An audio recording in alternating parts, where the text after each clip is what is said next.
Poland's history is the history of Europe in miniature, its faith, its conflicts, its shifting frontiers. Situated between East and West, the land that became Poland absorbed influences from both the Latin and Byzantine worlds while forging its own identity. Though the story begins in 966 AD with the baptism of Mieszko I, the roots of the Polish state reach deeper.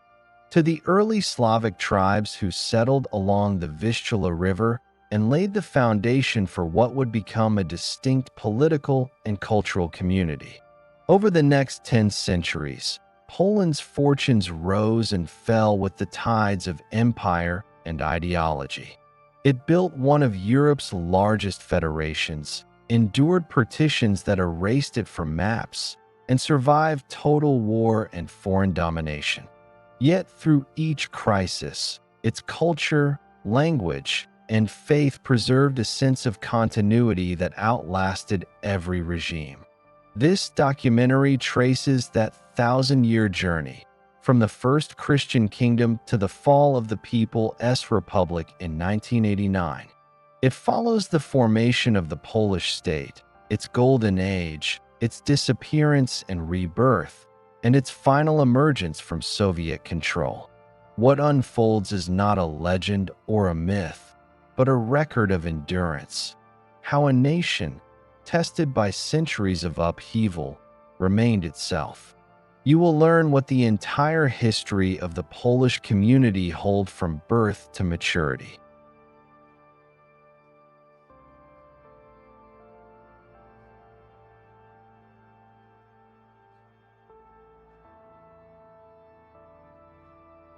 The story of Poland begins in the late 10th century, when Europe was undergoing a deep transformation.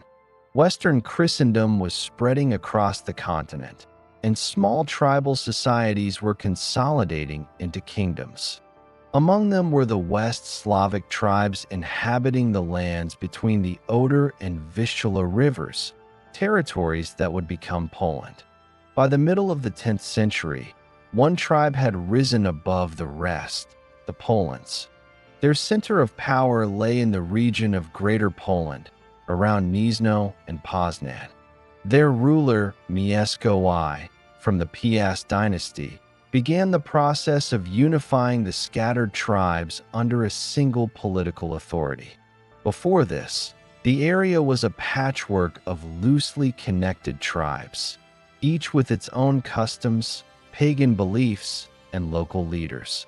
Mieszko's consolidation was not an immediate act of conquest, but a gradual assertion of leadership, marked by both military strength and diplomacy. Around 960 AD, Mieszko had already established control over a significant part of central Poland. His power was recognized by neighboring rulers, but his position was precarious. To the west, the Holy Roman Empire, under the influence of the German King Otto I, was extending its reach eastward through missionary and military campaigns. To the north, the Bohemians and Velidi competed for influence over the same lands. Mieszko realized that if he were to survive as an independent ruler, he needed recognition from the broader Christian world. In 966 AD, Mieszko made a decision that would define Polish history for centuries: the baptism of Poland. He converted to Christianity, likely under the influence of his wife, Dobrowa, a Bohemian princess who was already Christian. His baptism, and that of his court, took place around the Easter season, marking Poland's formal entry into Western Christendom. The baptism had profound implications. It was not merely a spiritual act, but a calculated political maneuver. By embracing Christianity under the Roman Rite, Mieszko aligned his realm with the Western Church rather than the Eastern Orthodox sphere of Byzantium. This placed Poland within the Latin cultural and political orbit that defined Western Europe for the next millennium. Conversion also shielded Mieszko from forced Christianization by German missionaries, who often followed conquest. As a Christian monarch, he gained the protection of the church and recognition from neighboring Christian rulers. His new status as a Christian king granted legitimacy both domestically and abroad. Pagan chieftains who resisted him were now rebels against a Christian state, not just rivals for territory. Mieszko's consolidation of power continued through both war and negotiation. Between 967 and 972 AD, he fought successfully against the Velidi and their allies, securing his western borders. The most notable engagement came in 972, at the Battle of Sardinia, where Mieszko defeated the forces of Margrave Hodo I of the Holy Roman Empire. This victory demonstrated that the new Polish state could defend itself against one of Europe's great powers. The strength of Mieszko's rule also rested on his ability to manage relations with the Holy Roman Empire. In 991 AD, he issued the document known as Dagom Iudex, one of the earliest surviving written records from Poland. In it, Mieszko placed his realm under the protection of the Pope, defining its boundaries and thereby securing papal recognition of Polish sovereignty. The act effectively protected Poland from German encroachment, giving it a degree of independence in European politics.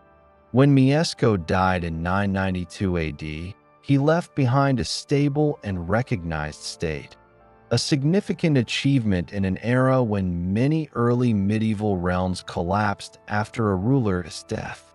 His son, Boleslaw I Crowbury, Boleslaw the Brave, inherited not just land, but a functioning polity with a clear place in the Christian world. Boleslaw continued his father's work with ambition and vision. His reign, from 992 to 1025 AD, was marked by both consolidation and expansion. Early in his rule, he faced opposition from his stepmother and her sons, but he swiftly eliminated rivals to secure control over the realm. He strengthened the church's presence by organizing ecclesiastical structures and supporting missionary work among neighboring pagan peoples. The most significant moment of his early reign came in 1000 AD during the Congress of Gniezno. The meeting between Boleslaw and Emperor Otto III was a defining diplomatic event. Otto recognized Poland as an important Christian kingdom, and an independent archbishopric was established in Gniezno. This ensured that the Polish Church would not fall under German ecclesiastical authority. At this Congress, Boleslaw received symbolic gifts from Otto, a copy of the Holy Lance and the title of Brother and Partner of the Empire. The event marked Poland's emergence as an independent and respected member of the European order. After Otto died in 1002 AD, relations with the empire soured. Boleslaw sought to assert greater autonomy and expand Polish influence into Lusatia, Meissen, and Bohemia. This led to a series of conflicts known as the Polish-German Wars, 1002 to 1018. Boleslaw proved a capable military leader, maintaining Polish independence despite sustained imperial campaigns. The conflict ended with the Peace of Botzen in 1018, which granted Poland control over Lusatia and parts of Meissen. The same year, Boleslaw launched an expedition into Kievan Rus, partly to support his son-in-law, Sviatopolk I, in a dynastic struggle. The campaign culminated in the capture of Kiev, demonstrating the extent of Polish military reach. Although Polish forces soon withdrew, the campaign reinforced Boleslaw's image as one of the most powerful rulers in Central Europe. Boleslaw also worked to strengthen internal governance. He expanded the system of fortified settlements known as Grad, which served both administrative and defensive functions. He promoted trade across his dominions, establishing connections with both the Baltic and Central European markets. The minting of coins bearing his image and inscription symbolized Poland's sovereignty and economic development. Religion remained central to his rule. The expansion of Christianity required not only churches and clergy, but the gradual transformation of society. Pagan customs persisted among rural communities, but royal patronage of monastic institutions encouraged education, literacy, and the spread of Latin culture. The foundation of monasteries like Tyniec Abbey in the early 11th century marked the start of monastic life in Poland, which later became centers of learning and record-keeping. Throughout his reign, Boleslaw maintained careful diplomacy with neighboring states, Germany, Bohemia, and Hungary. He aimed to secure Poland's position as a strong, independent monarchy in a region dominated by powerful empires. In 1025 AD, shortly before his death, Boleslaw achieved his final ambition, coronation as King of Poland. The coronation took place in Gniezno, likely sanctioned by the Pope, and symbolized Poland's full equality with other Christian monarchies. The act carried profound significance. For the first time, Poland had not just a ruler, but a crowned king recognized by the broader European community. Boleslaw died later that same year, having established Poland as a unified kingdom with firm Christian foundations, organized governance, and recognized sovereignty. His reign laid the groundwork for future Polish rulers to build upon, even as internal and external challenges awaited. From the baptism of Mieszko I in 966 AD to the coronation of Boleslaw I in 1025 AD, the foundations of the Polish state were firmly set. In less than 60 years, a collection of pagan tribes had transformed into a Christian kingdom integrated into the European order. The political structures, ecclesiastical organization, and cultural orientation established during this period shaped the direction of Polish history for centuries to come. After the coronation of Boleslaw I Chrobry in 1025 AD, Poland was recognized as a Christian kingdom within the European order. Yet, the very strength that had united the realm under his leadership began to falter upon his death. His son, Mieszko II Lambert, inherited the crown but not the same level of stability. Between 1025 and 1034, Mieszko faced revolts, foreign invasions, and internal power struggles. The German Emperor Conrad II attacked in 1031, forcing Mieszko into exile in Bohemia. Pagan uprisings followed, churches were burned, and the fragile Christian structure nearly collapsed. By the time of his death in 1034, the Polish monarchy was broken and central authority barely existed. Order began to return under Casimir I the Restorer, 1039 to 1058. Having spent years in exile, Casimir rebuilt the country with pragmatic diplomacy.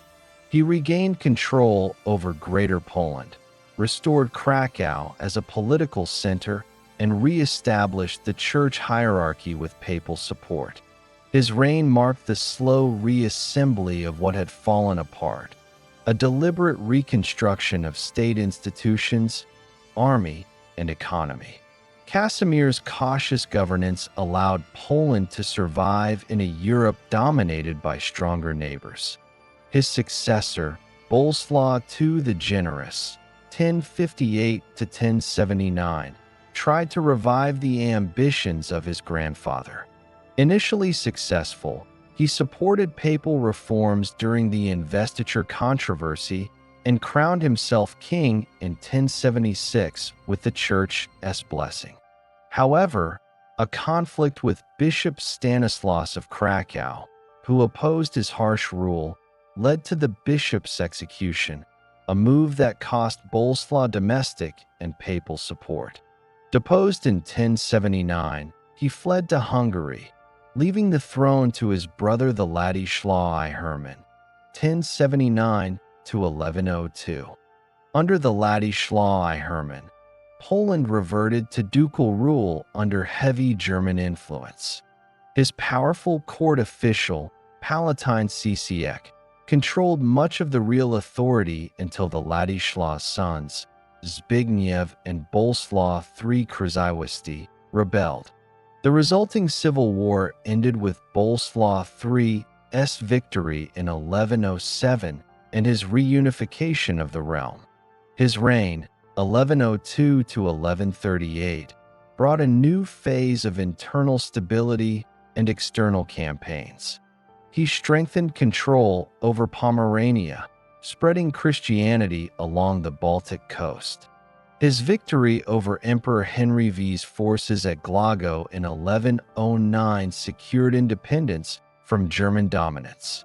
Yet, Boleslaw III's final act in 1138, his testament dividing Poland among his sons, would fragment the state for nearly 2 centuries. He intended to prevent conflict through an orderly succession, with one son, the High Duke, presiding over others. In practice, this led to perpetual rivalry and partition. The period known as the fragmentation of Poland, 1138 to 1320, began. During this era, the realm fractured into semi-independent duchies: Krakow, Silesia, Mazovia, Greater Poland, and others. While this system maintained the Piast dynasty's control, it left Poland politically weak. Neighboring powers, the Holy Roman Empire, Bohemia, and Hungary, exploited the divisions. Despite disunity, the Polish lands remained culturally vibrant. Monastic orders developed literacy, trade routes connected to the Baltic and the Rus, and new towns emerged under Magdeburg law, a German municipal charter that spread self-governing city structures. The 13th century brought one of the greatest crises, the Mongol invasions. In 1241, the Mongols devastated southern Poland, destroying Krakow and defeating Polish and Moravian forces at the Battle of Legnica. Duke Henry II the Pious was killed, and although the Mongols did not stay, their raids exposed the vulnerability of a fragmented realm. It took decades to recover. During this time, German settlers, merchants, and craftsmen arrived under state invitation, accelerating urbanization and shifting demographics, especially in Silesia and Pomerania. While political unity was lost, Poland's Christian and cultural identity endured. Krakow and Gniezno remained religious centers, while Silesia became economically advanced. Piast princes maintained dynastic legitimacy through marriages with neighboring royal houses, preserving the idea of a common Polish nation even without a single ruler. Amidst this fragmentation, new threats emerged. The Teutonic Knights, invited by Duke Conrad of Mazovia in 1226 to defend against Baltic pagan tribes, established their own monastic state along the Vistula. They quickly grew beyond their original mission, founding fortified towns such as Malbork, Marienburg. Their presence would later become one of Poland's most persistent challenges. By the late 13th century, efforts to reunify the Polish lands intensified. Przemysl II of Greater Poland, R. 1295 to 1296, briefly restored the royal title, but his assassination left the project incomplete. A more sustained attempt came from the Ladislaw I Lokitek, the Ladislaw the Elbow High. Over decades of military and diplomatic struggle, he consolidated central Poland and captured Krakow in 1306. In 1320, he was crowned King of Poland, officially ending the period of feudal fragmentation. His coronation, sanctioned by the Pope, reaffirmed Poland's place among European monarchies. The Ladislaw's reign, 1320 to 1333, focused on defending independence from Bohemia and the Teutonic Order. He stabilized internal administration and strengthened ties with Hungary, setting the stage for his son's rise. Casimir III the Great, 1333 to 1370, transformed Poland into a modernized kingdom. His long rule brought legal reform, administrative efficiency, and architectural growth. He codified laws, built fortresses, and founded the University of Krakow in 1364, one of the oldest in Central Europe.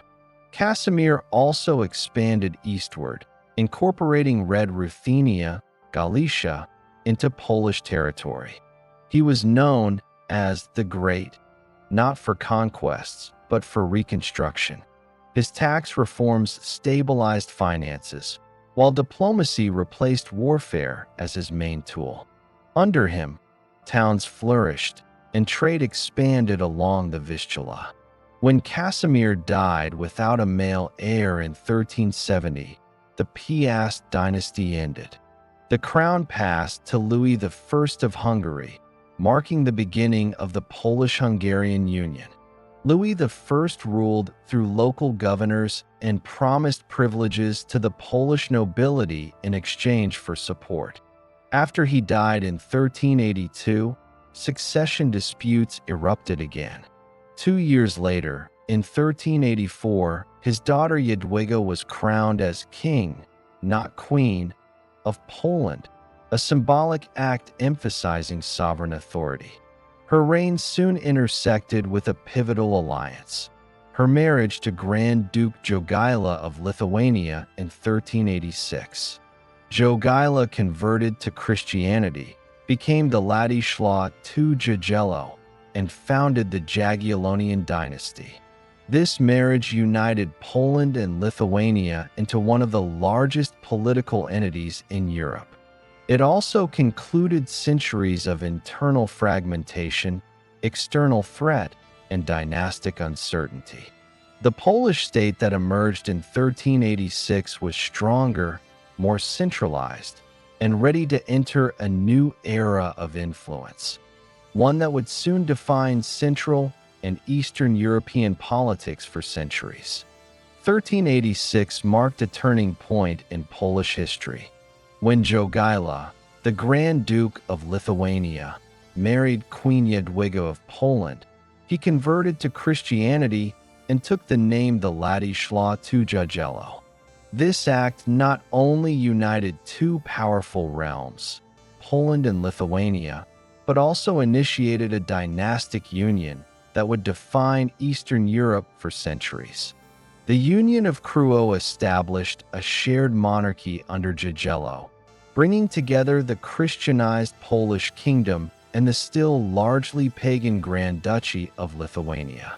In practical terms, this union created a vast territory stretching from the Baltic to the Black Sea, encompassing diverse peoples: Poles, Lithuanians, Ruthenians, Belarusians, and Ukrainians.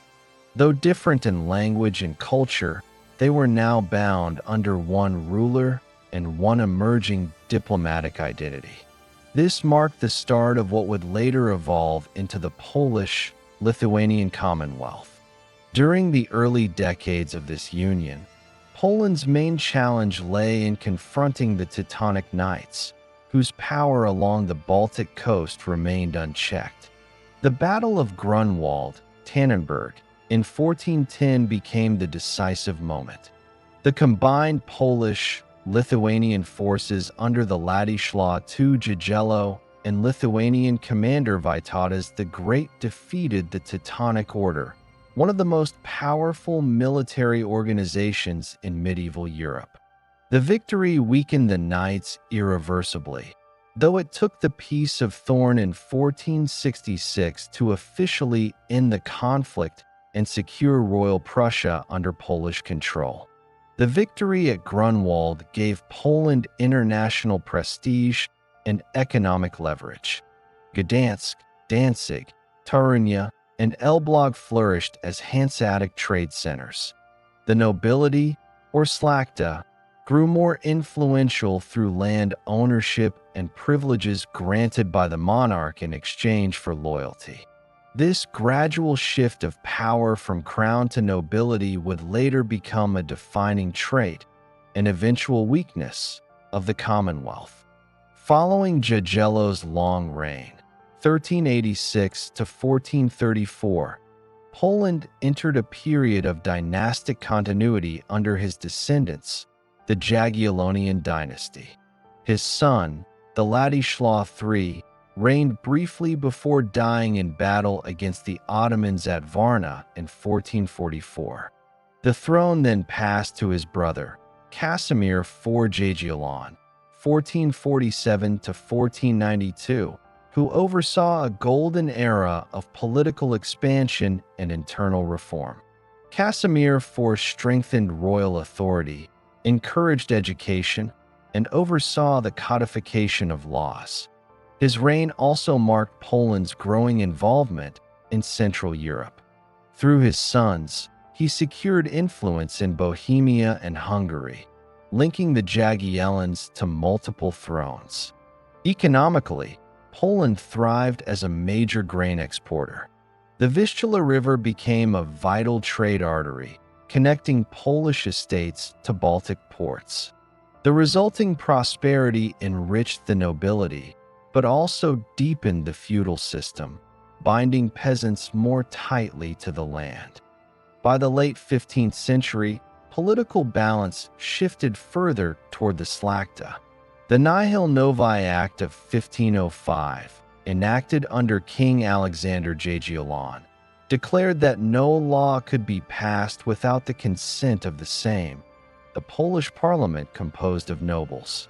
This effectively limited royal power and laid the foundation of the Golden Liberty, a unique political system where the nobility collectively governed alongside the monarch. When Sigismund I the Old, r. 1506 to 1548, ascended the throne, Poland stood at the height of its territorial influence. His reign marked both cultural flourishing and rising external pressures. The Renaissance spread across Polish cities, architecture, and scholarship.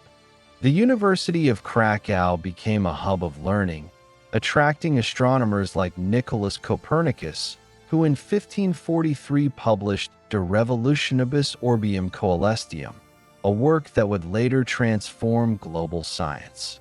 Sigismund I also faced challenges from the Teutonic Order, which by then was weakened and secularizing. The Second Peace of Thorn in 1525 formalized the Prussian homage where the last Grand Master of the Order Albert of Hohenzollern converted to Lutheranism and transformed the order's lands into the Duchy of Prussia, a Polish vassal state. It was a pragmatic victory, turning a former enemy into a dependent ally, though it would later evolve into a dangerous rival. Religiously, the 16th century brought profound change. The Protestant Reformation swept through Europe, and Poland's relative tolerance allowed multiple faiths – Catholic, Lutheran, Calvinist, Orthodox, and Jewish – to coexist. The Warsaw Confederation of 1573 would later codify this tolerance, making Poland one of the few European states to legally protect freedom of religion.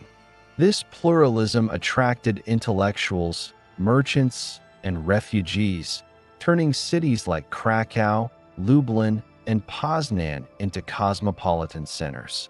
Sigismund's son, Sigismund II Augustus, r. 1548 to 1572, was the last Jagiellonian ruler. His reign solidified the union between Poland and Lithuania into a single political entity through the Union of Lublin, 1569. This act formally established the Polish-Lithuanian Commonwealth, creating a federal state with shared institutions, a joint parliament, same, common foreign policy, and mutual defense, but separate armies and treasuries.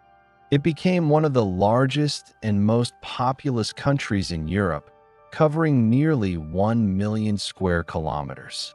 Under the Commonwealth, the nobility held unprecedented political privileges. They could elect the king, veto legislation through the liberum veto, and control taxation and military funding. While this system promoted liberty and collective governance, it also planted the seeds of future paralysis. Economically, the Commonwealth prospered. Grain exports through Gdansk financed noble estates, while Lithuanian territories provided timber, fur, and trade routes eastward. The population reached roughly 8 million by the late 16th century. Yet beneath this prosperity, inequalities deepened. Urban burghers and peasants held little political power compared to the magnates. Diplomatically, the Commonwealth occupied a strategic middle ground between Western Europe and the rising powers of Moscow and the Ottoman Empire. Through much of the Jagiellonian era, Poland maintained a cautious balance, sometimes allying with Hungary and Bohemia, other times clashing with the Teutonic or Livonian orders. Culturally, the Renaissance transformed Polish art, science, and literature. Italian architects redesigned royal castles, Latin scholars filled Polish libraries, and humanist values permeated the court. Krakow rivaled Prague as a Central European intellectual capital. The reign of Sigismund II Augustus saw an exceptional flowering of diplomacy, scholarship, and legal reform. When Sigismund II died in 1572 without an heir, the Jagiellonian dynasty came to an end. The throne was left vacant, and for the first time, the nobility faced the task of electing a new monarch from among foreign princes. The system of free election, Wolna Elekcja, emerged, a democratic experiment unique to Europe at the time, where every noble theoretically had the right to vote. This moment closed one chapter and opened another. The Commonwealth stood at the peak of its influence, vast, rich, and outwardly stable. Yet, beneath its freedom and grandeur lay structural weaknesses: a monarchy limited by law, magnates competing for influence, and an increasingly paralyzed parliament. The next centuries would test how long liberty, without strong central power, could hold a state together. 1569 marked the formal birth of the Polish-Lithuanian Commonwealth, one of the largest and most unique political entities in Europe. The Union of Lublin, ratified that year, merged the Kingdom of Poland and the Grand Duchy of Lithuania into a single federative state.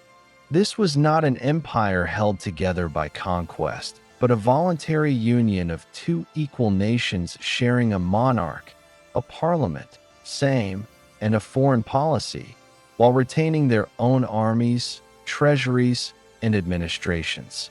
The Commonwealth stretched from the Baltic Sea to the Black Sea, over 1 million square kilometers, encompassing Poles, Lithuanians, Ruthenians, Belarusians, Ukrainians, Jews, and Tatars. It was multi-ethnic, multilingual, and multi-religious, with Roman Catholics, Orthodox Christians, Protestants, Muslims, and Jews coexisting under one political structure. Its founding ideals, liberty, law, and tolerance, set it apart from the absolute monarchies emerging in Western Europe. At the heart of this system was the Golden Liberty, Złota Wolność, a political doctrine granting the nobility extensive rights. The Szlachta, making up roughly 10% of the population, elected the king, approved taxes and laws through the same, and could even veto legislation via the liberum veto. The king was not an autocrat, but a servant of the law, bound by a contract called the Pacta Conventa. While this system encouraged civic participation, it also meant that governance depended on fragile consensus. The first king elected under this new framework was Henry of Valois of France in 1573, chosen partly for his royal prestige and promises to uphold noble rights. However, he abandoned the throne in 1574 to become King of France, leaving the Commonwealth in need of a new ruler. The nobles then turned to a man who would define the Commonwealth's early greatness, Stephen Bathory, Prince of Transylvania. Reigning from 1576 to 1586, Bathory strengthened royal authority without violating noble privileges. He reformed the army, establishing a standing mercenary force, and launched military campaigns against Ivan IV, the Terrible, of Russia. His victories in Livonia, 1579 to 1582, secured the Commonwealth's control over the Baltic trade routes and checked Muscovite expansion westward. These campaigns also restored Polish confidence and elevated the Commonwealth to a major European power. After Bathory's death, the throne passed to Sigismund III Vasa, a Swedish prince, in 1587. His long reign, 1587 to 1632, embodied both the height of the Commonwealth's influence and the start of its internal contradictions. Sigismund's dual ambition to unite Poland and Sweden under one crown led to a dynastic conflict that embroiled the Commonwealth in wars with Sweden, Denmark, and Muscovy. Despite these conflicts, the Commonwealth remained prosperous. Polish grain exports through Gdansk fueled the economy, while nobility-built magnate estates dominated the countryside. Towns such as Krakow, Lublin, and Vilnius, thrived as cultural and commercial hubs. Wealth from agriculture supported education, printing, and the arts, fueling a Renaissance and early Baroque cultural boom. Politically, however, the Commonwealth's golden liberty began showing cracks. The same's ability to pass or block legislation through the liberum veto, initially intended to ensure unanimity, began to paralyze governance when abused by factions or foreign agents. Even a single dissenting vote could dissolve parliament. It was a system built on idealism, but vulnerable to manipulation. During the early 17th century, the Commonwealth's armies were among the most respected in Europe. The Winged Hussars, elite cavalry units renowned for their discipline and effectiveness, became legendary for their victories against numerically superior foes. In 1605, at the Battle of Kirchholm, Polish-Lithuanian forces under Jan Karol Chokiewicz crushed a much larger Swedish army. In 1610, during the Battle of Klashino, Polish troops even captured Moscow, installing the Ladislav Vasa, Sigismund's son, as a nominal czar for a short period. Yet constant warfare drained resources and exposed underlying political fragility. The Cossacks, semi-independent warrior communities in Ukraine loyal to the Commonwealth but often at odds with its magnates, demanded recognition and rights. Their unrest foreshadowed deeper divisions between the Polish elite and the peoples of the eastern frontier. Culturally, the Commonwealth reached its golden age under Sigismund III and his son the Ladislav IV Vasa, r. 1632 to 1648. The arts flourished in royal courts and noble estates. Baroque architecture and literature, deeply influenced by Italian and Jesuit traditions, became hallmarks of Polish identity. Cities like Krakow and Warsaw saw the construction of monumental churches, palaces, and academies.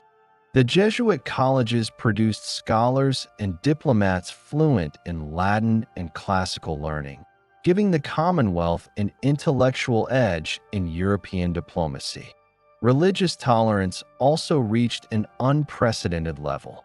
The Warsaw Confederation of 1573, reaffirmed throughout the period, guaranteed freedom of worship for all Christian denominations. While the Catholic Church retained dominance, Lutherans, Calvinists, and Eastern Orthodox communities enjoyed relative peace. Jewish communities, protected by royal charters, flourished across towns and estates, making Poland the center of Jewish learning in Europe. Economically, the Commonwealth's wealth relied heavily on agriculture. Vast estates owned by magnates produced grain, livestock, and timber exported through Gdansk to Western Europe. However, this prosperity came at a cost. Peasants faced growing obligations and declining freedoms as serfdom tightened across rural regions. Urban centers lagged behind Western Europe in industrial development, creating a society rich in land but limited in manufacturing and technology. Diplomatically, the Commonwealth maintained a delicate balance. Its geographical position between Sweden, Russia, and the Ottoman Empire made it both powerful and perpetually threatened. Through the early 1600s, it fought a series of wars against Sweden for control of the Baltic, against Muscovy for influence over Ruthenia, and against the Ottoman Empire in the south. Victories at Chosim, 1621, and Sequeira, 1620, demonstrated military prowess but underscored how continuous warfare strained finances and manpower. Under the Ladislaw Vasa, Poland sought to modernize its navy and strengthen defenses, but the political system's inertia limited these efforts. The king's plans for a preventive war against the Ottomans in the 1640s were blocked by a cautious Sejm wary of taxation and foreign entanglements. While the Ladislaw envisioned reform, his death in 1648 marked the end of an era of relative stability. By mid-century, the Commonwealth was still vast and influential, but increasingly brittle. Beneath its prosperity, three deep cracks had formed: an overpowered nobility that resisted reform, a peasantry burdened by serfdom, and borderlands seething with unrest. The spark that would expose these weaknesses came immediately after the Ladislaw's death: the Cossack uprising of 1648, led by Bogdan Khmelnytsky. It was not merely a rebellion. It was the beginning of the end of the Commonwealth's golden age. 1648 shattered the illusion of stability that had defined the Polish, Lithuanian Commonwealth's golden age. Upon the death of King Ladislaw Vasa, a deep power vacuum coincided with an uprising that would shake the very foundation of the state: the Cossack Revolt, led by Bogdan Khmelnytsky. The Cossacks, frontier warriors living in the Dnieper River region of modern Ukraine, had long served the Commonwealth in its wars against the Ottomans and Tatars. Yet they were denied equal political rights by the Polish nobility and increasingly burdened by exploitation from magnates who owned vast estates across Ukrainian lands. The Khmelnytsky uprising began as a revolt against local abuses, but quickly escalated into a full-scale civil war fueled by religious, ethnic, and class tensions. Cossack forces, allied with Crimean Tatars, scored major victories against Polish armies at Zavdy Vody and Korsun in 1648. The rebellion spread across the eastern provinces, leading to mass killings of Polish settlers, nobles, and Jews. What began as an internal insurrection soon drew in foreign powers. In 1654, Khmelnytsky pledged allegiance to Tsar Alexis of Russia in the Treaty of Pereyaslav, effectively inviting Moscow into the conflict. This act transformed a domestic rebellion into a prolonged Polish-Russian war, 1654 to 1667, that devastated much of the Commonwealth's eastern territories. Simultaneously, another calamity struck from the north. In 1655, Sweden launched an invasion known as the Deluge. Exploiting Poland's weakened state, Swedish forces under Charles X Gustav captured Warsaw and Krakow with astonishing speed. Many nobles and towns surrendered, believing resistance futile. Only through the stubborn defense of Jasna Gora Monastery and the rallying of patriotic forces under King John II Casimir Vasa did the Commonwealth begin to recover. The Swedish occupation left a scar deeper than any before. Towns were burned, the population decimated, and the economy collapsed. By the time the war ended in 1660 with the Treaty of Oliva, Poland had lost hundreds of thousands of people, and its position as a major European power was broken.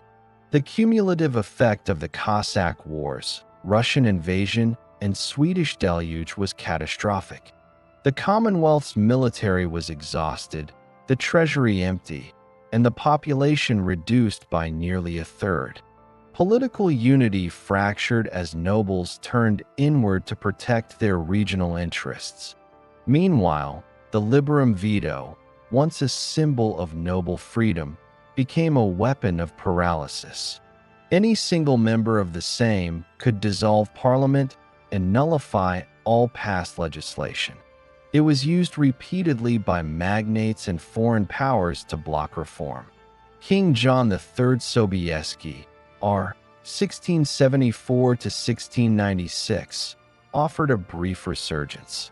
A brilliant military commander, Sobieski restored morale and prestige with his victory at the Battle of Vienna in 1683, where his cavalry famously charged the Ottoman lines to lift the siege of the city.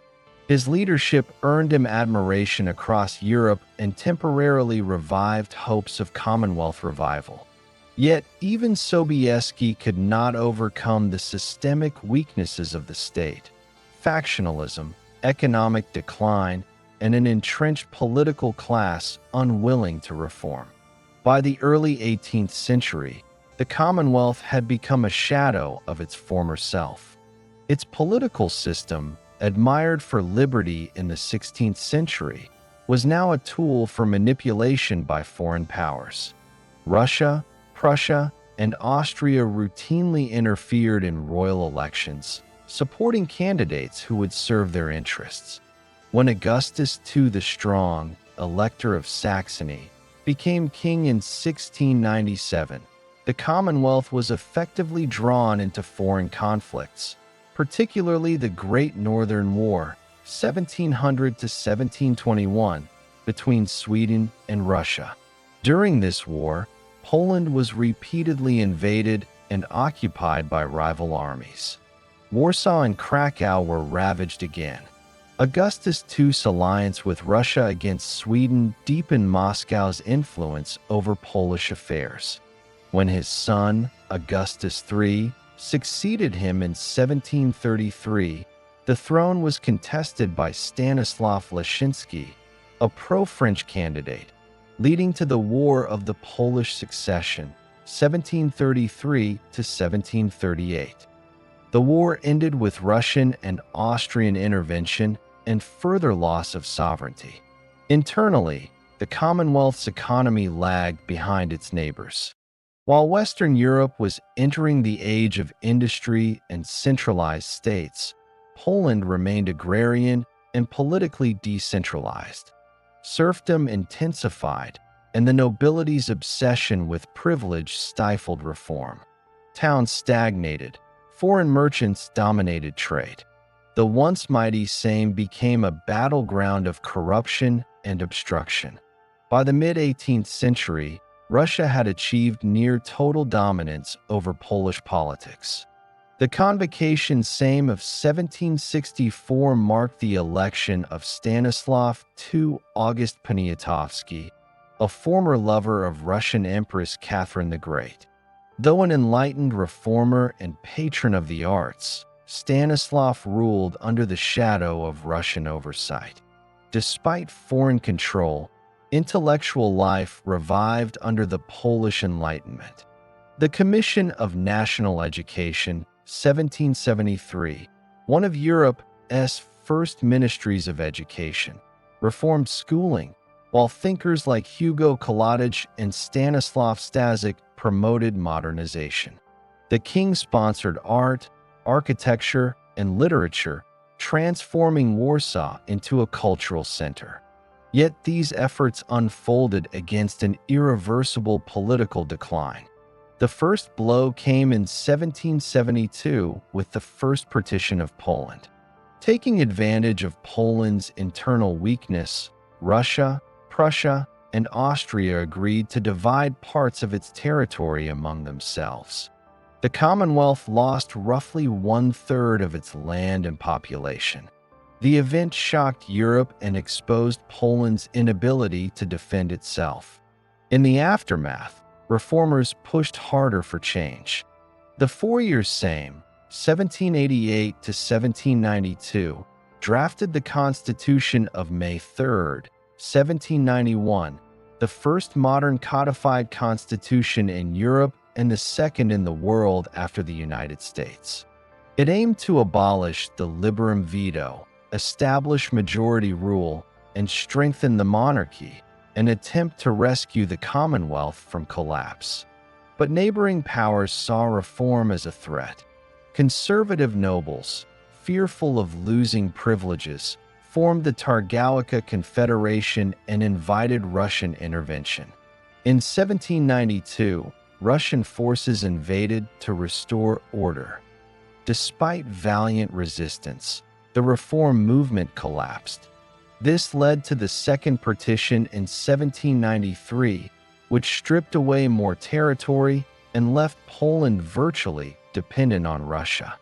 Desperation culminated in 1794 with the Kosciuszko Uprising, led by Tadeusz Kosciuszko, a veteran of the American Revolutionary War. His campaign rallied peasants and citizens under the slogan for freedom and independence. Initial victories inspired hope, but overwhelming Russian and Prussian forces crushed the rebellion by the end of the year. In 1795, the Third Partition erased Poland from the map.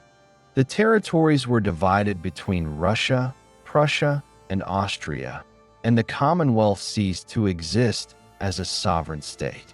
King Stanislav II August abdicated and was taken to St. Petersburg, where he died in exile in 1798. For the next 123 years, there would be no Poland on political maps, but the Polish identity endured. Culture, language, and faith became forms of resistance. Poets, educators, and intellectuals carried the idea of Poland forward even in the absence of a state. The First Partition of Poland in 1772 marked the beginning of the Commonwealth's political erasure. The event was not a sudden conquest, but the outcome of decades of internal stagnation and manipulation by neighboring powers, Russia, Prussia, and Austria. Each of these states viewed the Polish, Lithuanian Commonwealth not as an equal, but as a vulnerable frontier ripe for exploitation. The pretext for intervention was chaos. In the 1760s, factional infighting among Polish nobles had intensified. The Bar Confederation, 1768 to 1772, a league of nobles formed to defend Catholicism and resist Russian influence, had waged a civil war against King Stanislav II August Poniatowski, who was backed by Russia. Russian troops crushed the Confederation's forces after years of brutal fighting, leaving the country devastated and politically paralyzed. Taking advantage of the disorder, Catherine the Great of Russia, Frederick II of Prussia, and Maria Theresa of Austria agreed to carve out sections of the Commonwealth to restore balance and stability. The claim was diplomatic fiction. In reality, the three empires sought land, population, and prestige. The First Partition Treaty, 1772, formalized the theft.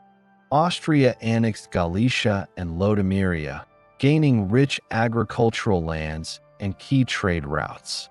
Prussia seized Royal Prussia, connecting its territories and gaining control of crucial Polish ports on the Baltic Sea, including Gdansk's hinterlands. Russia took eastern Belarus and parts of Livonia, pushing its borders further into the Commonwealth's heartland. Poland lost roughly one-third of its territory and population. Despite this, the state survived, humiliated but not yet dead. King Stanislav II August, aware of the Commonwealth's fragility, recognized the necessity of reform. He sought to modernize governance, strengthen education, and revive the economy. The Commission of National Education, 1773, was founded to standardize schooling across the remaining territories, replacing the outdated Jesuit curriculum with a rational, Enlightenment-based system.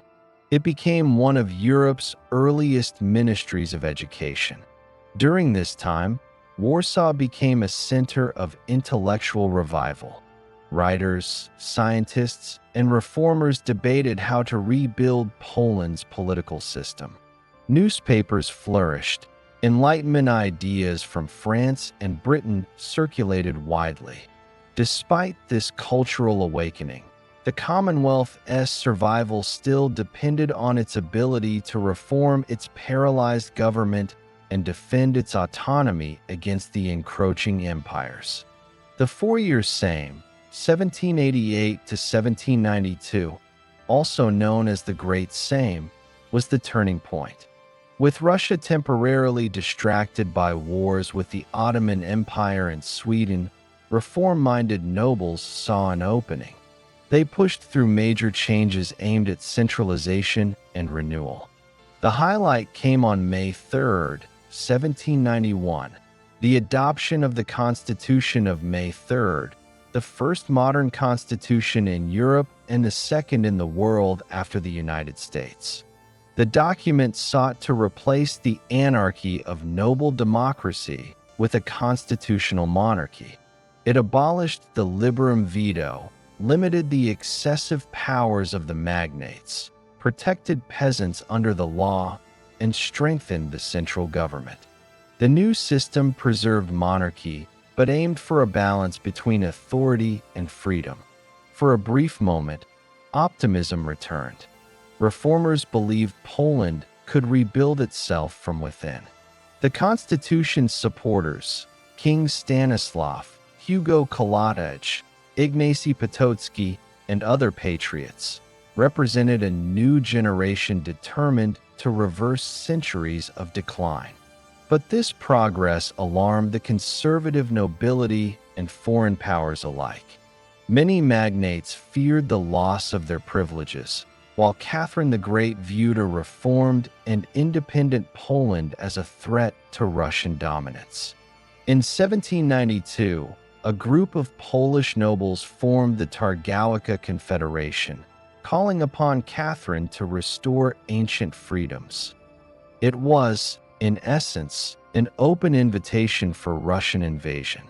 The war in defense of the Constitution, 1792, followed. Despite courageous resistance from the reformist army led by Prince Józef Poniatowski and Tadeusz Kosciuszko, Poland's forces were outnumbered and outmatched. King Stanislav, pressured by Russia and deserted by many nobles, capitulated and joined the Confederation. The defeat paved the way for the Second Partition, 1793.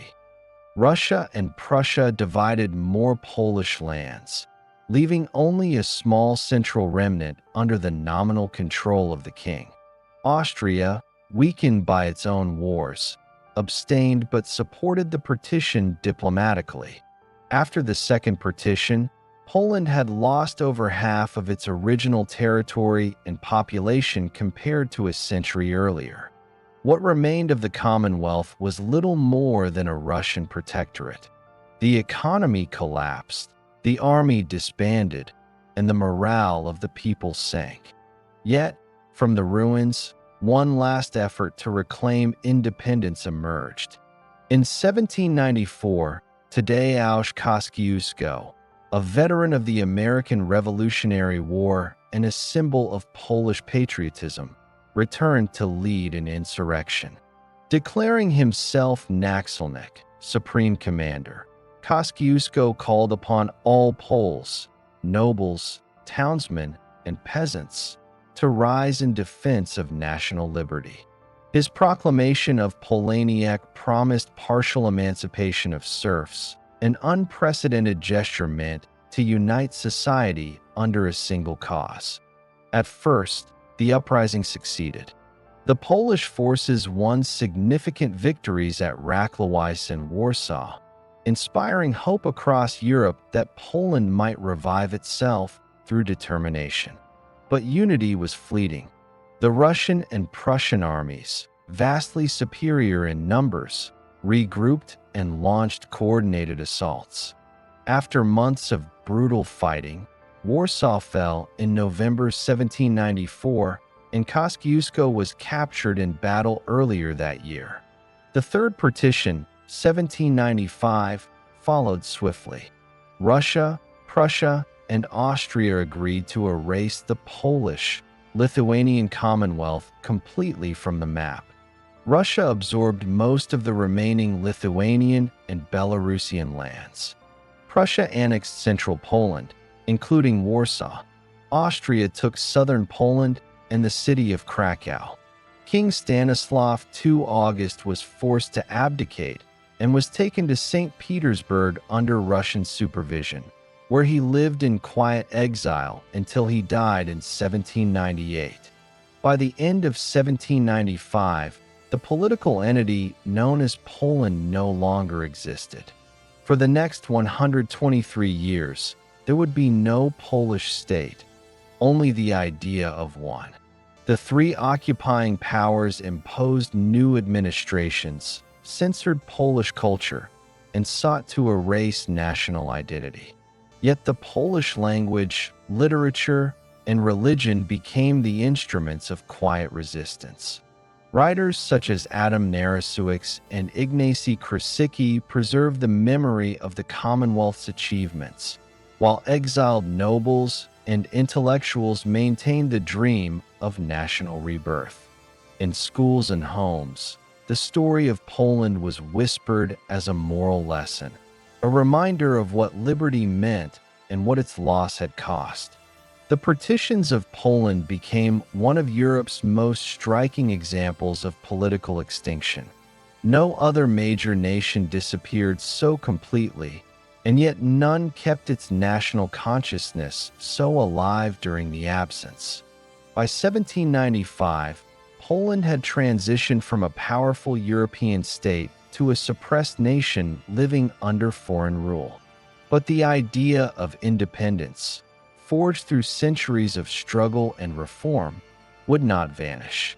It would re-emerge again in the 19th century through uprisings, cultural revival, and eventual rebirth. The fall of the Polish-Lithuanian Commonwealth coincided with a changing Europe. Revolutionary France and later Napoleon Bonaparte promised to reorder the continent and overthrow the monarchies that had dismembered Poland. Many Poles saw an opportunity. Exiles, officers, and intellectuals rallied around Napoleon's call for liberation, believing that his victories could bring back their homeland. In 1807, After defeating Prussia, Napoleon created the Duchy of Warsaw, a semi-independent Polish state ruled by Frederick Augustus I of Saxony. Though small, it represented a symbolic rebirth of Poland. The Napoleonic Code replaced outdated feudal laws and Polish forces. The Polish legions under General Jan Henryk Dąbrowski fought in Italy, Spain, and Russia with the hope that Poland would be fully restored. But the dream was short-lived. Napoleon's disastrous invasion of Russia in 1812 devastated the duchy. 2 years later, the Congress of Vienna, 1815, redrew Europe once again. The Duchy of Warsaw was dissolved. Most of its territory became the Congress Kingdom of Poland, formally united with Russia under Tsar Alexander I, who styled himself King of Poland. Austria retained Galicia, and Prussia controlled Poznan, Pomerania, and Silesia. Poland remained divided among the three empires, its autonomy limited and its sovereignty extinguished. Initially, the Congress Kingdom enjoyed a veneer of self-governance. It had its own constitution, army, and parliament, the same. But this autonomy was largely illusory. The Tsar appointed Russian governors and increasingly interfered in internal affairs. Censorship tightened, and political dissent was punished. The Polish elite grew frustrated as promises of constitutional freedom were ignored. This discontent culminated in the November Uprising, 1830 to 1831. Sparked by young officers of the Warsaw Military School, the revolt aimed to expel Russian control and restore national independence. The insurgents gained control of Warsaw and formed a provisional government, declaring the deposition of Tsar Nicholas I as King of Poland. However, Russia's military superiority crushed the rebellion. By late 1831, Warsaw fell, and brutal reprisals followed. The constitution was abolished, the Polish army disbanded, and the kingdom fully integrated into the Russian Empire. Thousands of Poles fled into exile, beginning what came to be known as the Great Immigration.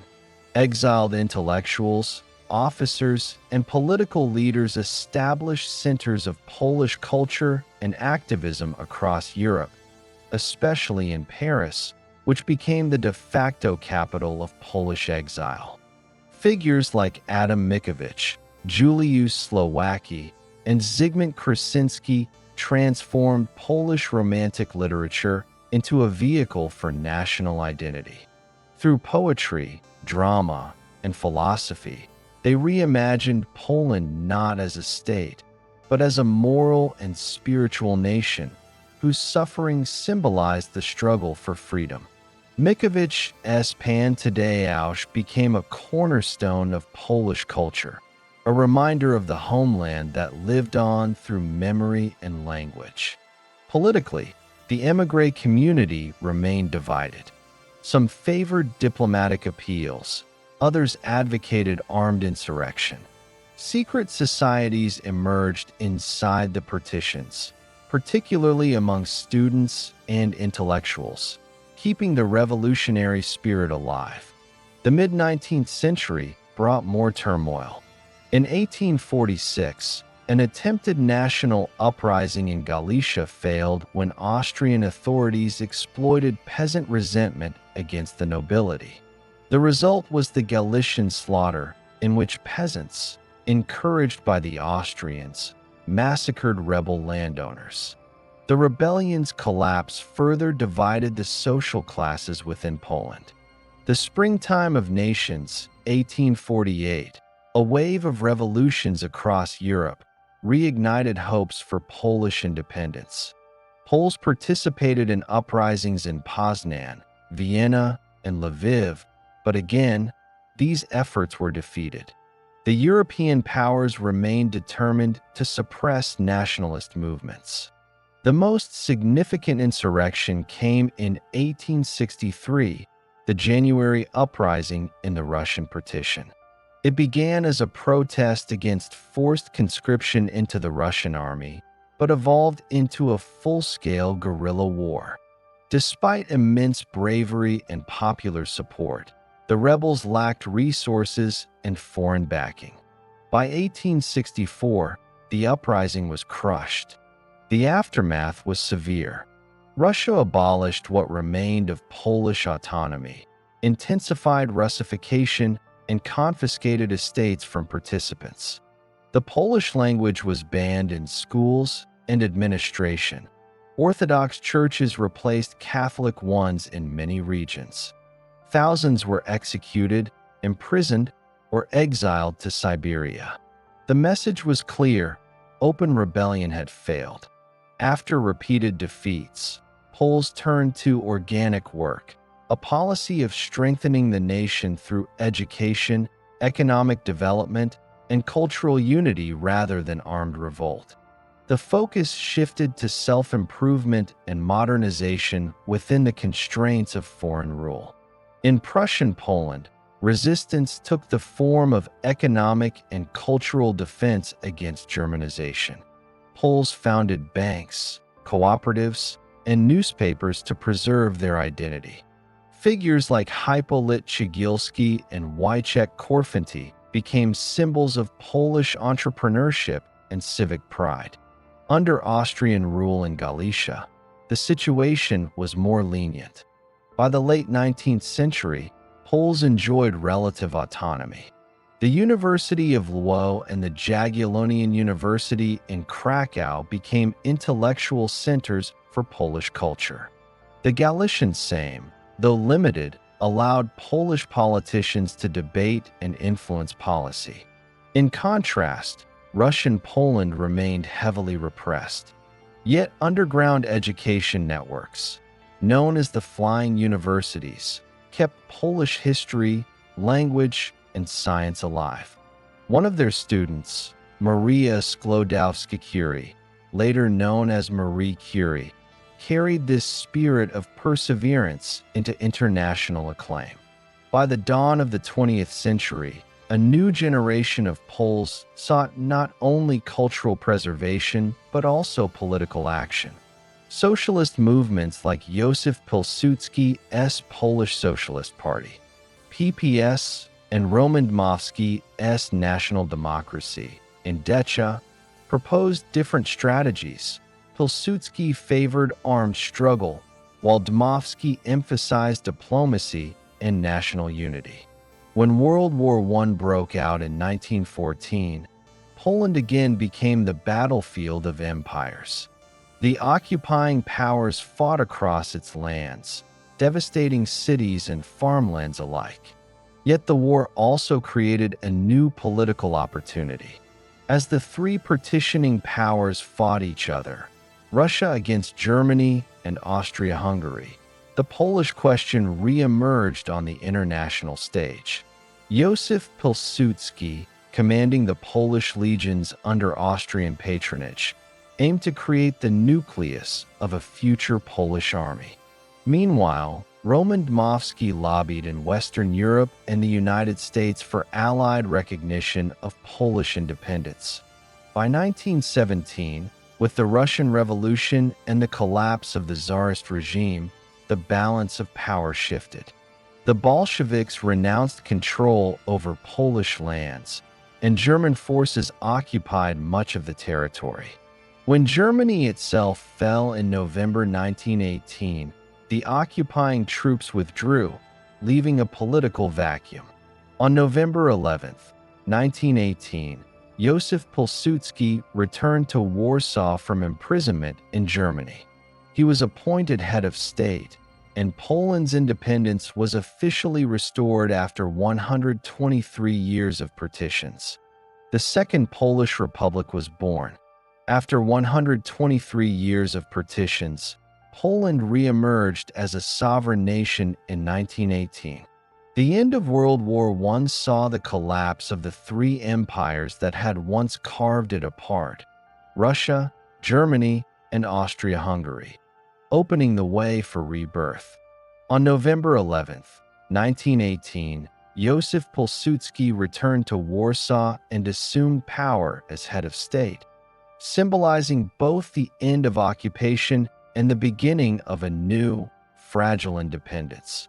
Yet Poland's return to the map was only the beginning of an immense struggle to unify its territories, rebuild its economy, and secure its borders.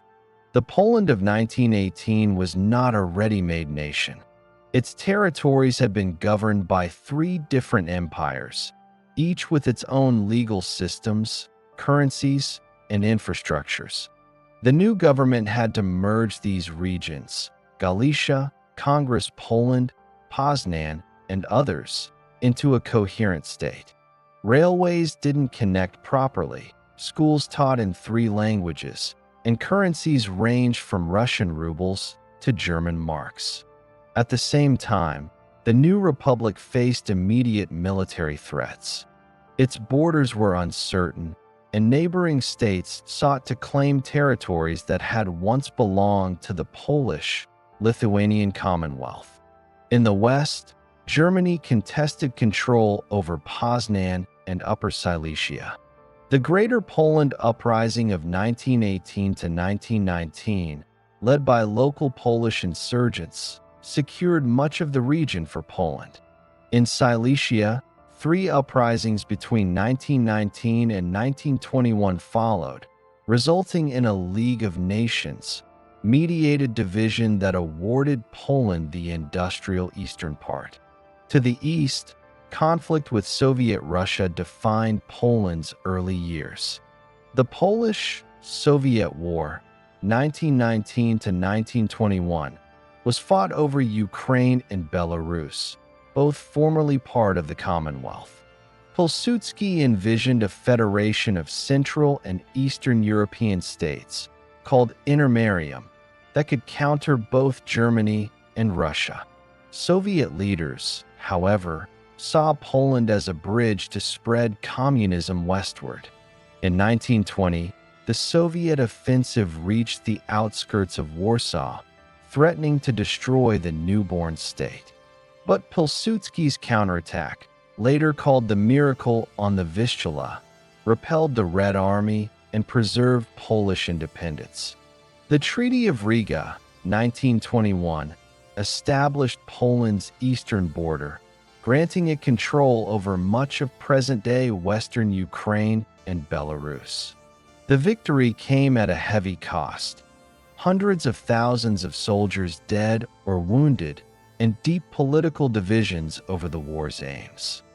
The March Constitution of 1921 established Poland as a parliamentary democracy, modeled after the French Third Republic. It guaranteed civil liberties, equality before the law, and a separation of powers.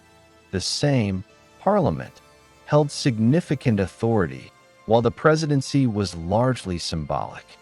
Pilsudski, skeptical of party politics, stepped back from leadership in 1922, leaving governance to civilian politicians. The early 1920s were a period of experimentation and instability. More than a dozen political parties competed for influence, from conservatives to socialists, nationalists, and agrarian reformers. Coalition governments formed and collapsed in rapid succession. Ethnic tensions simmered.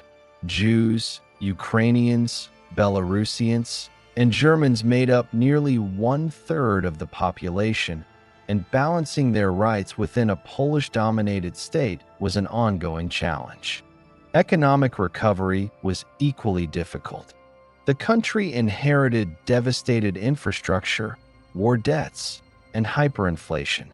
In 1924, Finance Minister Władysław Grabski introduced a currency reform, replacing the unstable Polish mark with a new national currency, the zloty, which stabilized the economy. Land reforms redistributed estates, though implementation was uneven, leaving many peasants dissatisfied. The first years of democracy were fragile. In 1922, President Gabriel Narutowicz, Poland's first democratically elected head of state, was assassinated just days after taking office by a nationalist fanatic. The event shocked the country and deepened ideological divides. The following years saw growing disillusionment with parliamentary rule. Corruption, short-lived governments, and partisanship undermined confidence in democracy. Pilsudski, who had remained in the background, viewed the political chaos as a betrayal of Poland's revolutionary ideals. In May 1926, Pilsudski led a military coup known as the May Coup, Przerzut Majowi. His forces entered Warsaw and clashed with government troops, leaving nearly 400 dead. The government resigned, and Pilsudski assumed control as Minister of Military Affairs and Inspector General, though he declined the presidency. This began the era known as the Sanation regime, Sanacja meaning healing or cleansing.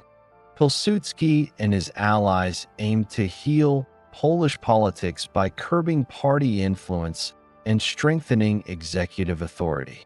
While not a dictatorship, it was an authoritarian system. Opposition newspapers were censored, and critics were imprisoned in camps like Bereza Kartuska. Yet many Poles accepted the trade-off, valuing stability after years of political turmoil. Under Pilsudski's rule and that of his successors, Poland sought modernization. The Central Industrial Region, COP, launched in the late 1930s, aimed to develop heavy industry in the country's interior, reducing vulnerability to invasion and creating jobs. Major cities like Warsaw, Lodz, and Krakow grew rapidly, becoming centers of education and culture. Culturally, this was a dynamic period. The interwar years saw advances in literature, film, and science. Writers such as Bruno Schulz, Zofia Nałkowska, and Maria Dabrowska flourished. Universities expanded, and a generation of students emerged eager to build a modern European nation. Yet beneath the progress, tensions persisted. Minority relations remained strained, especially with Ukrainians in the East and Jews, who faced discrimination in education and employment.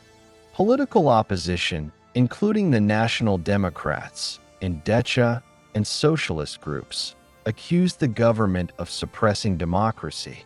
After Pilsudski died in 1935, the April Constitution further centralized power under the presidency, marking the end of parliamentary democracy. His successors, Edward Arwadzismigli, Ignacy Mościcki, and others, continued his policies but lacked his authority and vision. Poland's geopolitical position remained precarious, caught between Nazi Germany and the Soviet Union. Pilsudski's foreign policy aimed to maintain a delicate balance. In 1932, Poland signed a non-aggression pact with the Soviet Union, followed by another with Germany in 1934. The goal was neutrality, to buy time for rearmament and avoid entanglement. However, as Adolf Hitler consolidated power, Germany's ambitions became clear.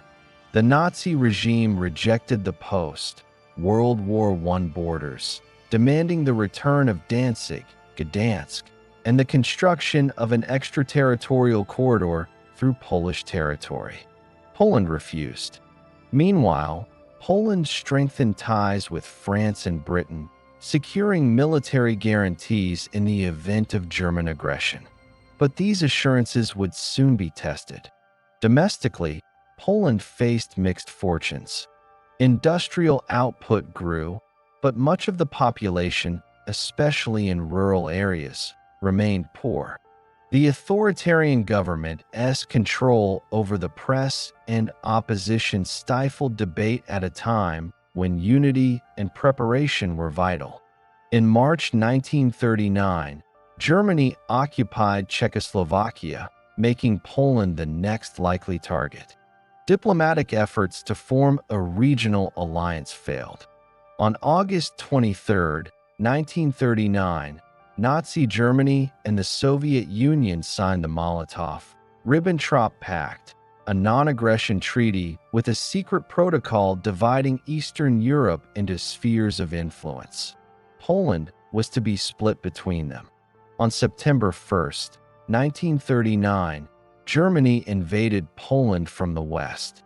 2 weeks later, on September 17, the Soviet Union invaded from the east. Despite fierce resistance, Poland was overwhelmed. By early October, the government fled into exile, and the Second Polish Republic ceased to exist. The country was once again divided, this time between two totalitarian regimes. The collapse of the great empires in 1918, Germany, Austria-Hungary, and Russia, opened the path for the re-emergence of Poland after 123 years of partitions. On November 11, 1918, Józef Pilsudski assumed command over the newly forming Polish army in Warsaw, marking the rebirth of an independent Polish state. This day became the foundation of the Second Polish Republic. Yet independence came not through simple proclamation, but through complex reconstruction amid regional chaos, competing claims, and war. The borders of the Second Republic were not immediately defined. From 1919 to 1921, Poland fought several conflicts to determine its territorial reach. The most critical was the Polish-Soviet War, 1919 to 1921. As Bolshevik Russia sought to expand its revolution westward, Pilsudski envisioned a federation of states between Russia and Germany, what he called Międzymorze, to safeguard Eastern Europe. The war reached a decisive moment in August 1920 at the Battle of Warsaw, often called the Miracle on the Vistula. Polish forces, under Pilsudski's command, repelled the Red Army's advance and ensured the independence of the new republic. The Treaty of Riga in March 1921 set the eastern border, granting Poland vast territories in modern-day Belarus and Ukraine. At the same time, conflicts erupted elsewhere. In the south, Poland clashed with the newly formed Czechoslovakia over the region of Chechen Silesia. In the north, disputes with Germany arose over Pomerania and Upper Silesia, which were later settled through plebiscites and uprisings. Poland also secured access to the Baltic Sea through the so-called Polish Corridor, a narrow strip of land separating East Prussia from the rest of Germany. The free city of Danzig, Gdansk, under the League of Nations, remained a source of ongoing tension.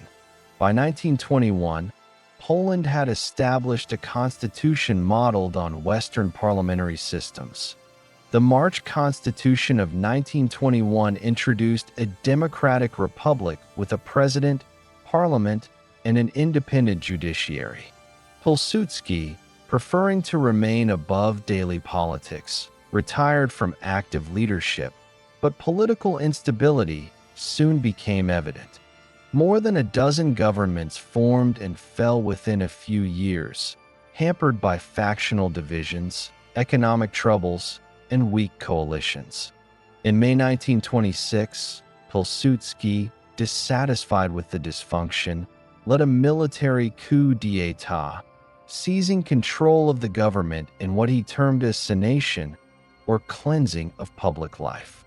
His rule established an authoritarian system that maintained formal democratic structures but concentrated power in the presidency and military. Political opposition, particularly from the National Democrats and Socialists, was suppressed. Despite this, Pilsudski's regime stabilized the economy, modernized the army, and pursued a pragmatic foreign policy. Throughout the 1930s, Poland navigated between the two rising powers on its borders, Nazi Germany and the Soviet Union. Pilsudski signed non-aggression pacts with both, one with the Soviet Union in 1932 and another with Germany in 1934. His death in 1935 left a leadership vacuum. The April Constitution of 1935 strengthened presidential powers further, entrenching the semi-authoritarian structure. Yet, without Pilsudski's balancing influence, factional struggles resurfaced and international threats grew more immediate. By the late 1930s, Europe edged toward another conflict. Adolf Hitler's Germany, seeking to reverse the Treaty of Versailles, demanded the return of Danzig and the construction of an extraterritorial corridor through Polish territory. Poland refused, determined to protect its sovereignty. Britain and France, recognizing the likelihood of war, issued guarantees of Polish independence in March 1939. On September 1, 1939, Germany invaded Poland, launching World War II. Blitzkrieg tactics, rapid mechanized assaults supported by air power, overwhelmed Polish defenses. Warsaw fell on September 27th. Then, on September 17, 1939, the Soviet Union invaded Poland from the east, following the secret protocol of the Molotov-Ribbentrop Pact, which divided Eastern Europe between the two totalitarian powers. By early October, Poland was partitioned once again. The Polish government fled to exile in Romania and later to France and the United Kingdom. Under occupation, Poland suffered one of the most brutal regimes in Europe. The Nazis annexed western regions into the Reich and created the General Government in central Poland, ruled by Governor-General Hans Frank. Polish culture, education, and political institutions were dismantled. The intelligentsia were targeted in operations such as AB Action, while millions were subjected to forced labor. The Jewish population, about 3 million people, was confined to ghettos and systematically exterminated in death camps, including Auschwitz, Treblinka, and Sobibor. Despite overwhelming oppression, resistance emerged swiftly. The Home Army, Armia Krajowa, became one of the largest underground movements in occupied Europe, coordinating sabotage, intelligence, and armed resistance. The Polish underground state maintained secret schools, courts, and administrative networks loyal to the government in exile. In 1943, the Warsaw Ghetto Uprising marked one of the first major urban revolts against Nazi control, though it was crushed with devastating casualties. In exile, Polish forces fought alongside the Allies on multiple fronts. Polish pilots distinguished themselves during the Battle of Britain, 1940. The Polish II Corps, under General Władysław Anders, later fought in Italy, capturing Monte Cassino in 1944. Meanwhile, the 1st Polish Armored Division under General Stanislaw Maxek fought in France and the Netherlands. These contributions underscored Poland's commitment to the Allied cause even as its homeland remained occupied. As the war turned, the Soviet Union pushed westward in 1944, reclaiming territory from German control. However, Soviet policy sought to establish dominance over post-war Poland. In July 1944, the Soviets backed the creation of the Polish Committee of National Liberation in Lublin, undermining the London-based government in exile. During this same period, the Warsaw Uprising, October 1944, erupted, an attempt by the Home Army to liberate the capital before the Red Army's arrival. The uprising lasted 63 days, but failed after the Soviets halted their advance, allowing German forces to destroy much of the city and kill around 200,000 civilians. By early 1945, The Yalta Conference confirmed that Poland would fall under Soviet influence, despite Western protests. The borders were redrawn once more. Poland lost its eastern territories, Kresy, to the Soviet Union but gained German lands in the west and north, including Silesia, Pomerania, and parts of East Prussia.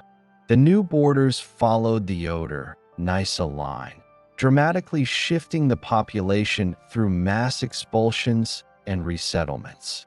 The war left Poland devastated. Over 6 million citizens, about 1/5 of the population, had perished, including nearly the entire Jewish community. Cities like Warsaw lay in ruins. Though the conflict officially ended in 1945, the future of Poland was already being shaped by Soviet occupation and the establishment of a communist government. The rebirth of Poland in 1918 had embodied the hope of independence after more than a century of partition. By 1945, that hope had been reshaped by destruction and external control. The Second Republic had lasted only 2 decades before being consumed by war. Its memory, however, endured as a symbol of democratic aspiration, soon to stand in stark contrast to the communist system that would define the next era. When World War II ended in 1945, Poland found itself liberated, yet not free.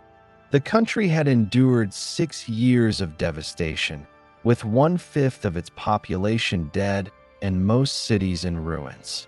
Instead of regaining full sovereignty, Poland fell under Soviet influence. What emerged was not the democratic republic envisioned by the wartime government in exile, but a Soviet-backed communist state that would dominate Polish life for nearly half a century. At the war's close, the Yalta Conference in February 1945 confirmed that Poland would be part of the Soviet sphere of influence.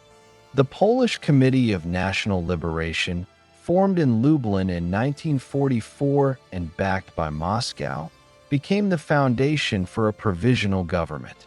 The legitimate Polish government in exile, based in London since 1939, was effectively ignored by the Allies. In June 1945, a provisional government of national unity was established under Soviet supervision, with some token inclusion of non-communists to maintain a facade of pluralism. The Potsdam Conference later that year finalized Poland's new borders. The country lost its eastern lands, Kresy, to the Soviet Union, while gaining former German territories to the west and north, including Silesia, Pomerania, and parts of East Prussia. These were referred to as the recovered territories. The population transfers that followed were massive and brutal. Millions of ethnic Germans were expelled westward, and Poles from the east were resettled into the newly acquired lands. A few years after the war, political control tightened quickly. The Polish Workers' Party, PPR, backed by Soviet security forces, consolidated power through intimidation, arrests, and assassinations of opposition leaders. The anti-communist underground, composed largely of former Home Army soldiers, was hunted down in what became known as the Cursed Soldiers movement. Żołnierz Wyklęci. In 1947, elections were held, but they were heavily rigged to secure victory for the communists. The London-based leaders were barred or imprisoned, and the non-communist Polish Peasant Party, PSL, led by Stanislaw Mikołajczyk, was crushed. In 1948, the PPR merged with the left wing of the Socialist Party to form the Polish United Workers' Party, PZPR, cementing one-party rule. The country formally became the Polish People's Republic, Polska Rzeczpospolita Ludowa. Power rested in the hands of the PZPR leadership and the secret police apparatus, under the guidance of the Soviet Union. The first period of communist rule, from 1948 to 1956, was characterized by strict Stalinization. Under Bolesław Bierut, Poland mirrored the Soviet model. Heavy industry was prioritized, agriculture was collectivized, and political dissent was silenced. The security services, especially the Ministry of Public Security, Urzęd Bezpieczeństwa, arrested and tortured thousands suspected of anti-state activity. The Catholic Church, central to Polish national identity, faced state repression. Its leaders, including Cardinal Stefan Wyszyński, were harassed or detained. Propaganda, censorship, and political conformity dominated cultural life. Economic results were mixed. Industrial output increased, but inefficiency, shortages, and forced labor were common. Peasants resisted collectivization, and rural discontent simmered. The personality cult around Joseph Stalin and his Polish counterpart Bierut reinforced the sense of total state control. Yet by 1953, following Stalin's death, cracks began to appear in the system. In 1956, Poland underwent its first major political crisis under communism. After Bierut's death, workers' strikes in Poznan over wages and conditions escalated into mass protests. The government responded violently, killing dozens. The unrest triggered wider calls for reform. Within the party, the Ladisław Gomulka, who had been purged and imprisoned during the Stalinist period, returned to power, promising a Polish road to socialism. Gomulka's rise in October 1956 marked a brief thaw. He reduced censorship, released political prisoners, and restored some autonomy to the Catholic Church. Soviet leader Nikita Khrushchev reluctantly accepted these changes, fearing another Hungarian-style uprising. For many Poles, Gomulka represented a more national, less oppressive version of socialism. However, by the early 1960s, his reformist momentum faded. Economic stagnation returned, and the regime reverted to authoritarian control. The late 1960s were marked by internal turmoil and repression. In 1968, student protests erupted at the University of Warsaw, sparked by the banning of a patriotic play by Adam Mickiewicz. The regime responded with police brutality and an orchestrated anti-Semitic campaign, forcing thousands of Polish Jews, many of them intellectuals and professionals, to immigrate. 2 years later, in 1970, a sudden rise in food prices triggered massive worker strikes in the coastal cities of Gdansk, Gdynia, and Szczecin. Security forces opened fire on protesters, killing dozens. The violence of 1970 ended Gomulka's leadership. He was replaced by Edward Jagiellonian, who promised modernization and a better standard of living. Jagiellonian's government borrowed heavily from Western banks to finance industrial development and consumer goods production. For a time, living conditions improved, and Poland appeared more prosperous. However, the debt-driven growth proved unsustainable. By the mid-1970s, inflation and shortages returned. In 1976, new price hikes led to protests in Radom and Ursus. The government again used force to suppress dissent, but a new kind of opposition began to take shape. Intellectuals, workers, and clergy formed the Committee for the Defense of Workers, KOR, advocating human rights and providing support to persecuted activists. KOR laid the foundation for Poland's future opposition movement. The turning point came in August 1980, when workers at the Lenin shipyard in Gdansk, led by Lech Walesa, went on strike.